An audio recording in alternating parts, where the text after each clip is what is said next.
Olá, boa noite. Sejam todos bem-vindos ao Equilibre-se desta semana. Hoje nós vamos falar sobre hepatites. Isso porque nós estamos no mês de julho e tem a campanha Julho Amarelo, que faz aí um alerta para essa doença e para entender melhor o funcionamento, como é possível prevenir e também fazer um diagnóstico precoce e tratar. Já está aqui comigo a enfermeira do setor de vigilância epidemiológica aqui de Erechim, a Ana Paula Rezende Zions. Seja muito bem-vinda, Ana. Boa noite. Boa noite, Isabel. Muito obrigada pelo convite e à disposição. Bom, Ana, inicialmente, gostaria que você falasse sobre a campanha em si, porque esse é um assunto que é frisado o ano todo, certo, pelas equipes de saúde, mas nesse período ele tem todo um chamamento mesmo para alertar a comunidade, certo? Isso, então. Em saúde pública, durante todo o ano, existem diversas atividades abordando inúmeros temas. O mês de julho, a gente chama de Julho Amarelo, que é um mês que se intensificam as ações em relação às hepatites virais, né?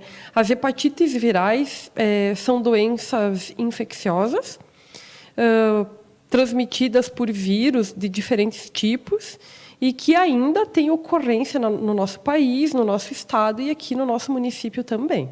Certo. E quando a gente fala em fatores de risco para essa doença, né? E, claro, nos diferentes tipos que há também, o que merece uma atenção?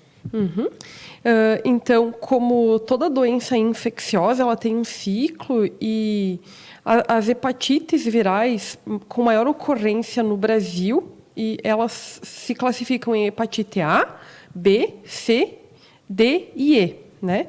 Sendo as que têm maior ocorrência na nossa região, hepatite B e C. A hepatite A gente acredita que possa haver subnotificação, pessoas com o diagnóstico que talvez não chegaram até o serviço. E a hepatite A é aquela hepatite ligada a fatores de má higiene, má conservação de alimentos, ou a água de consumo inapropriado. A transmissão acontece via fecal-oral, ou seja, né, ingerindo água contaminada, alimentos contaminados. E essa é uma hepatite que ela é imunoprevenível. Todos os bebês, aos 15 meses de vida, eles podem ser vacinados. Então, toda criança que recebeu a vacina, ela tem uma proteção importante contra a hepatite A. A gente sabe que a condição de vida ela melhorou nos últimos anos, então a ocorrência dessa hepatite ela também diminuiu, né? A hepatite B e C são as hepatites mais ligadas à transmissão sanguínea e sexual. Então, a atividade sexual desprotegida, sem o uso de preservativo, a promiscuidade, elas estão mais ligadas então à hepatite B.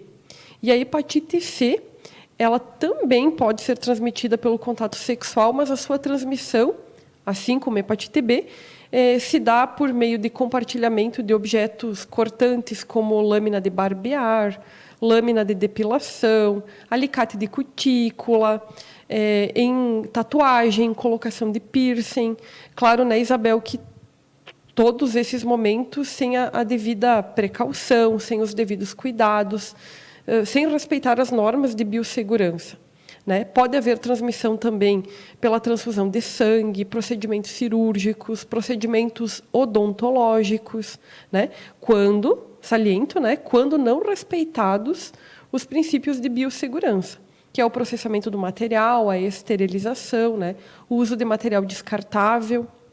Né? Super importante tomar todos esses cuidados e mais esse fator também da vacina, que é essencial. A gente fala tanto em vacina, né? Ainda mais se reforçou essa questão em razão da pandemia, então, mas as outras precisam ser mantidas, o calendário vacinal precisa estar em dia, né? Isso, então, a hepatite A, como eu disse, a vacina é aplicada aos 15 meses de vida. Em algumas situações de pacientes com doença crônica também se avalia e a gente pode fazer o pedido para o paciente receber esse imunobiológico importante. Já a hepatite B também tem vacina, então os bebês recebem a primeira dose já na maternidade, ao nascer, e completam o esquema ali até o 6º mês de vida. A população adulta, que, por acaso, não tem a comprovação da vacina, não tem a carteira de vacina, ou não sabe se fez a vacina, pode procurar a unidade básica de saúde. E a hepatite B, então, é um esquema vacinal de 3 doses, que também se completa em questão de 6 meses. E é muito importante que todo o esquema vacinal seja concluído, a fim de que o paciente tenha uma imunidade verdadeira, né? Já a hepatite C não tem vacina, né? Então, eu reforço aqui esse olhar a respeito da celeridade dos procedimentos de manicure, pedicure, tatuagem, depilação, né? Procedimentos cirúrgicos, procedimentos odontológicos, transfusão de sangue, né? A celeridade desses processos evita, né, a ocasião dessa hepatite C. E é muito importante, então, que não se busque esse tipo de serviço em ambientes clandestinos, né? Mas que se observe o alvará de funcionamento desses ambientes, a fim de que a prestação de serviço seja de qualidade e o paciente não adquira aí uma hepatite B ou hepatite C. Sem dúvida, segurança é essencial. Bom, e sobre sintomas, né? O que tem alguns tipos que podem até passar desapercebidos, digamos assim, não geram sintomas, já outros sim. Como que a pessoa pode ficar atenta aí a alguns sinais de alerta? Então, em todos os tipos de hepatite, pode haver um período que a gente chama de assintomático, onde não há manifestação de nenhum sinal e nenhum sintoma. Com a progressão da doença, podem aparecer sintomas como o amarelão, que a gente chama de icterícia, tecnicamente, né? Esse amarelão também na mucosa dos olhos, né? A urina pode ficar mais escura, o paciente começa a referir cansaço, fraqueza, dor abdominal, pode ter distensão abdominal, né? Pode surgir coceira pela pele, né? Prurido, a gente chama, mas tem uma clínica no início inespecífica, né? Que pode postergar a busca por atendimento profissional e demorar o diagnóstico e, com isso, aumentar a transmissão, né? O contágio da doença. O diagnóstico é feito por meio de testes rápidos, disponíveis em todas as unidades básicas de saúde. É um procedimento que o paciente recebe ao procurar uma consulta de enfermagem, por exemplo, né? Em uma unidade básica de saúde. E a nossa principal arma contra as hepatites, sem dúvida, é o diagnóstico precoce e o tratamento oportuno da doença. Sem dúvida. Bom, procurar atendimento é essencial. Quantos casos, Ana, nós temos registrados aqui na Secretaria de Saúde? Como você falou, nem sempre, né, tem as pessoas procuram, né, tem esse diagnóstico fechado. Mas tem alguns números para nos passar do cenário aqui do município? Temos, Isabel. Eu gostaria de dizer que não há casos, mas infelizmente nós temos. E, assim, na história da saúde pública, a gente sabe que muitas pessoas morriam por doença infecciosa, muitas delas foram controladas, inúmeras erradicadas em função das vacinas. E quando a gente traz aqui a informação à população de que ainda existem doenças infecciosas, a ocorrência delas, mesmo havendo vacina, é triste, né?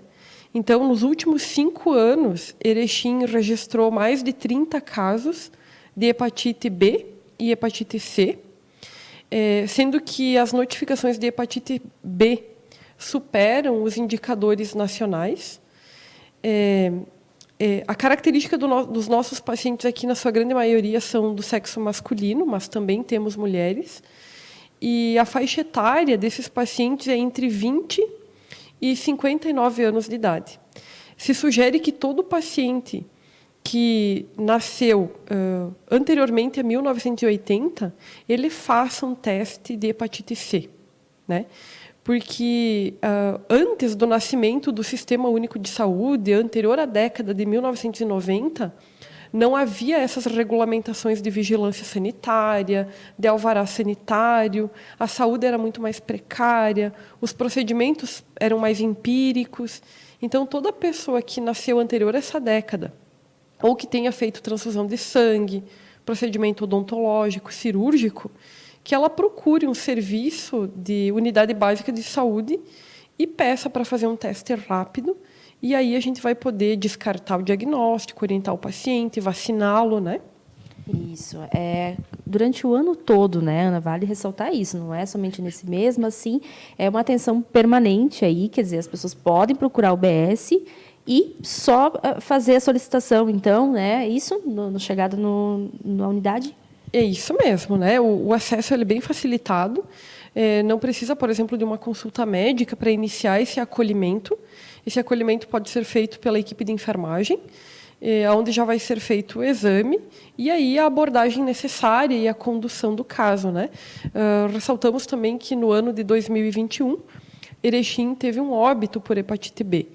Então, o nosso olhar ele se intensifica durante o mês de julho, mas nós temos aí o ano todo atividades de divulgação, informação, folder, mídia, capacitação de equipe, campanhas de vacinação, em articulação e em parceria com as empresas, a fim de colocar no exame admissional lá dos trabalhadores de indústria a vacina da hepatite B como um pré-requisito, né?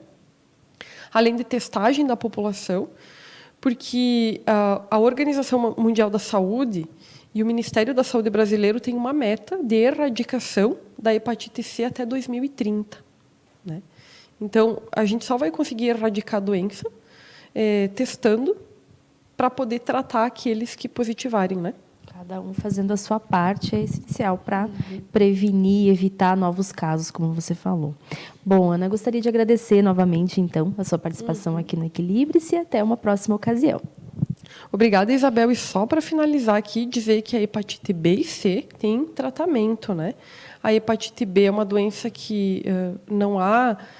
o tratamento não produz a cura, porém ele melhora a qualidade de vida, estabiliza a doença. E a hepatite C, em 2019, surgiu um tratamento que produz a cura.